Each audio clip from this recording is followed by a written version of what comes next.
Thank you, Mr. Chairman, ranking members, members of the committee. In my summation of my testimony, I want to focus on what I would call the real world versus the theory, because I agree with the theory that a value-added tax compared to our current income tax is a less destructive way of raising revenue. It doesn't do as much damage per dollar raised. And so in theory, if you replaced or got rid of other taxes, or if you somehow paid down deficits or debt with the value-added tax, you might get some benefits. But if you look at the experience in Europe and other countries, you find that this is not what happens. And the question that I always pose is, why on earth would we want to copy the fiscal policy of Greece, Portugal, and other countries that are now teetering on the edge of financial collapse? Because what you find in those countries, and I'll walk through some of the data, is that they did not reduce other taxes. They did not lower other tax rates. They did not reduce deficits and debt. Instead, the VAT became, as is sometimes stereotypically referred to, as a money machine or for larger government. Now, a VAT, of course, let's touch on the theory for just a little bit. The shortcut way of understanding a VAT is that it's a system that doesn't allow the deductibility of wages at the business level. You can get into the details on credit invoice, subtraction method, but if you find a tax system that doesn't allow deductibility of wages, that's really what a VAT is all about, and it's important to realize what that means. It means that, in effect, you have an entirely additional system for taxing income. Because if you don't allow businesses to deduct the wages and salaries they pay their workers, their employees, in effect, that's a withholding tax that is in addition to, of course, the income tax that they already pay. Now, in the language of public finance economists, the VAT is a consumption tax, but this term requires some elaboration. A consumption or consumption-based tax does not mean necessarily that the tax is actually paid by consumers. It simply means that it's a tax system where there's no double taxation of income that is saved and invested.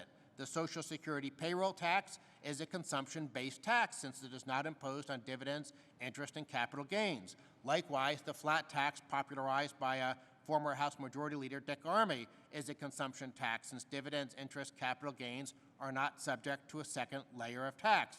In short, a consumption tax is a system where income is taxed only once. It might be taxed only one time when the income is earned. It might be taxed only one time when the income is spent. And this is in contrast to our current system, the Hague-Simons or comprehensive income tax system, which does have pervasive double and triple taxation of income that is saved and invested. Now, because a VAT does not have all this double taxation, it often gets favorable reviews from economists, but that's only if you assume that you're getting rid of other taxes. That's not what anybody is talking about. A VAT is always being discussed as an add-on tax. And what would it mean? Well, if you look at the experience from Europe, you'll see that an add-on value-added tax basically leads to two things. It leads to higher overall tax burdens, and it leads to a higher burden of government spending. If you look at the OECD data, you'll see that government spending in Europe back in the mid-60s, before a VAT became pervasive, was not that different than government spending in the U.S. when measured as a share of GDP. But ever since the VAT was adopted, and of course they've had higher payroll taxes and energy taxes and things like that, so it's not always a one-to-one relationship, but basically you see that government spending has increased dramatically in Europe. But the other thing that you find in Europe since the adoption of a value-added tax is we do not see any improvements in fiscal balance. If anything, deficits and debt have gotten much higher in Europe since the adoption of the value-added tax. In some sense, they're confirming what Milton Friedman said back in the 1990s, is that governments will spend everything that the revenue system will generate, plus as much as they can get away with. You also see, when you're looking at the tax system, one of the big assertions about a value-added tax is that you can use it to reduce or lower other taxes. Well, let's look at what happened in Europe. Let's look at what happened to taxes on income and profits as a share of GDP in Europe. Ever since the VAT was adopted, the tax on income and profits in Europe as a share of GDP has gone up, not down. If we look just at the tax on corporate income as a share of GDP in Europe, you'll see that it's gone up, not down. In the United States, by contrast, we don't have a value-added tax.